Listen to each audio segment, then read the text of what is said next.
ketuhanan yang Maha Esa. 2. Keadilan. Oke, siap. Ulangi. Ini katanya kalau lebih dari 3 kali saya nggak hafal. Aduh. Pancasila. 1. Ketuhanan yang Maha Esa. 2. Kemanusiaan yang adil dan beradab. 3. Persatuan Indonesia. 4. Kerakyatan yang dipimpin oleh hikmat dalam permusyawaratan. Oh iya. Kerakyatan yang dipimpin oleh hikmat dalam kebijaksanaan dalam permusyawaratan perwakilan.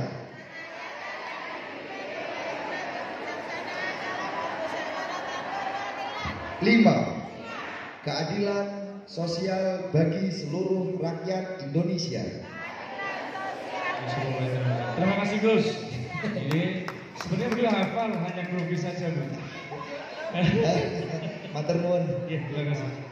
Monggo untuk Gus, ampun.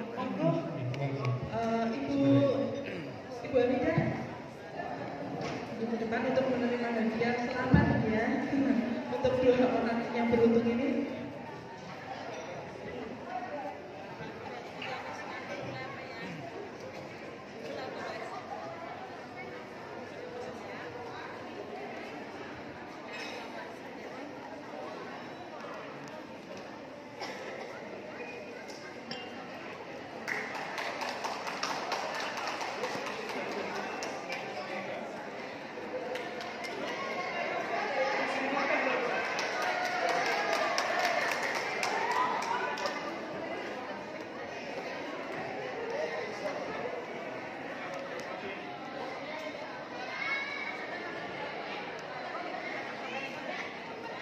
Sebentar Mas, Ibu ikut foto.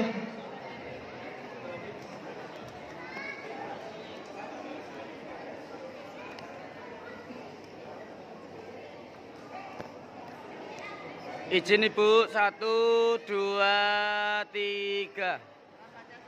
Salam Pancasila.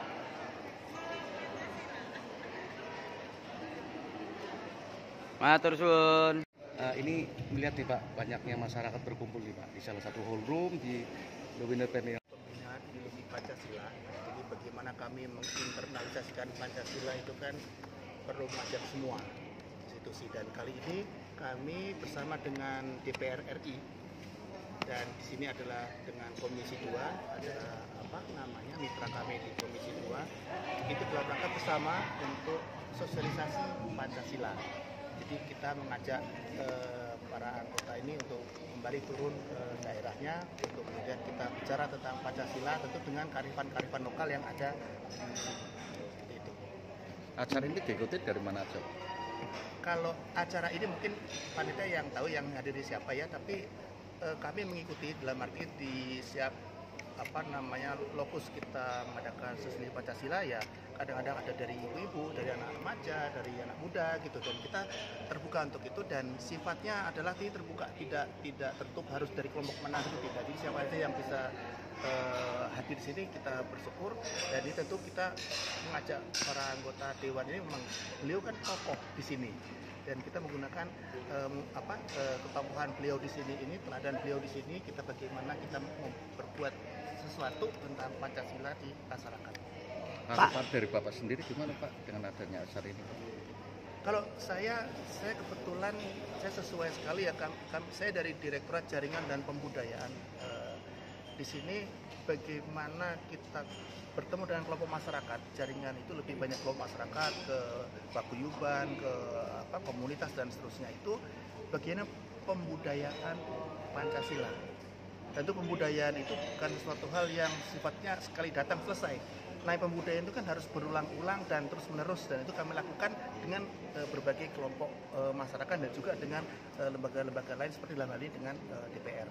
Pak, untuk usia muda zaman saat ini ya, itu kan lebih cenderung pada game online, slot dan lain-lain, termasuk pada pergaulan bebas.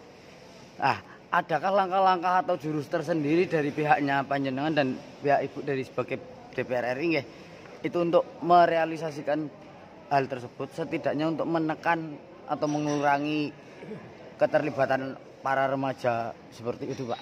Kalau kami, saya dulu ya Bu ya, kalau kami dari BPIP, kami punya program bagaimana mengaktifkan para anak muda tadi itu, sehingga biasanya anak muda kalau kita aktifkan suatu kegiatan dalam suatu hal yang positif, semacam seminar, ada lomba atau apa yang sifatnya ngomong Pancasila seperti itu, tentu dia akan tersibukkan untuk hal-hal yang positif.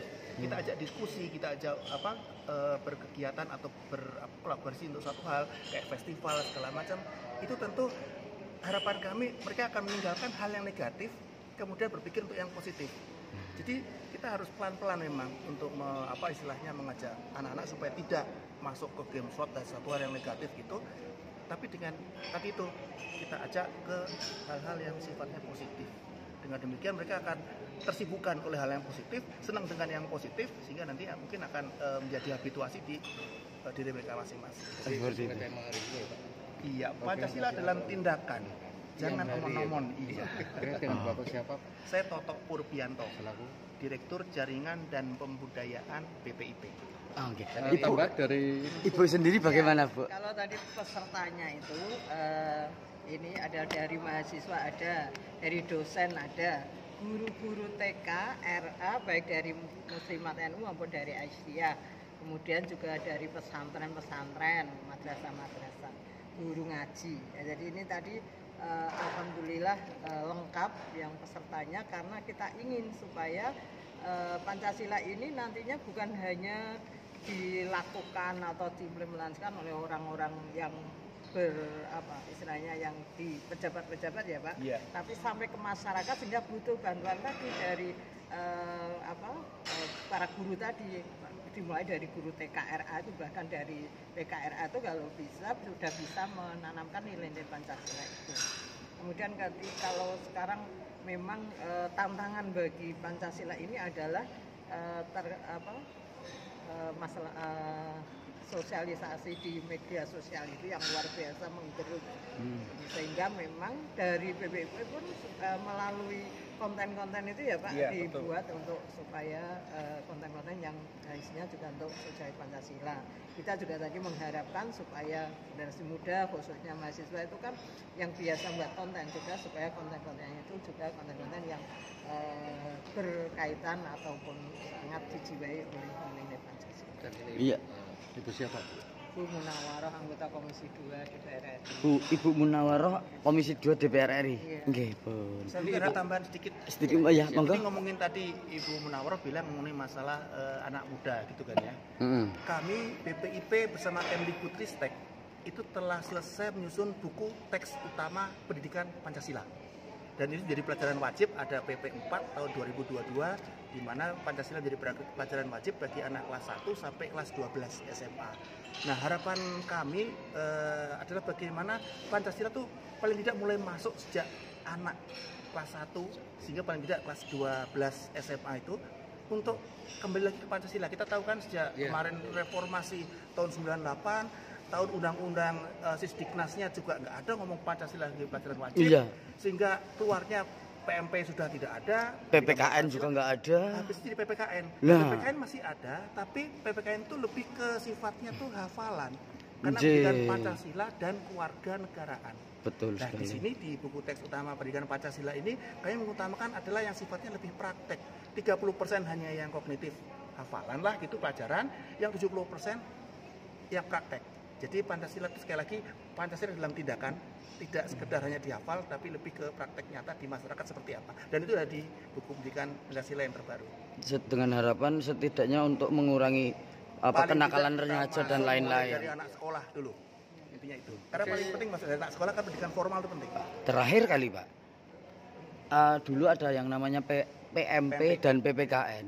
Sekarang udah dalam tanda kutip nggak ada. Adakah perjuangan jenengan untuk menghidupkan pelajaran itu lagi masuk di kurikulum gitu? Jadi gini, pendidikan Pancasila itu dalamnya sebenarnya juga ada moralnya, juga ada akhlaknya juga. Nah, maksud saya seperti itu Bapak Ibu. Iya. Masuk di sini. Jadi kita tidak lagi ngomong pakai nama yang pendidikan moral Pancasila, karena yang diharapkan di moralnya di PMP tadi itu sudah ada di pendidikan Pancasila yang sekarang yang baru ini. Oke, matur suwun Bapak. Komisi 2 itu berbeda dengan PMP sehingga penyusunan anggaran juga bersama, sehingga kemudian kita ingin supaya lebih banyak sosialisasi itulah yang nanti akan budaya. Kebetulan Pemalang akan membuat perda dengan pembudayaan nilai-nilai Pancasila. Nah itu ya. Iya, jadi ini pas nyambung gitu loh. Jadi mudah-mudahan nanti di Pemalang bisa terimplementasi secara baik karena membudaya bukan hanya disampaikan secara omong-omong tadi tapi Dan nantinya Ibu lebih khususnya ya untuk nilai-nilai Pancasila dapat terpakai atau bisa kita iya di depan iya. Kita sebenarnya sudah banyak yang menerapkan misalnya sila pertama kita dari anak-anak kita kalau mau makan baca bismillah itu sama teman saling berbagi itu kan udah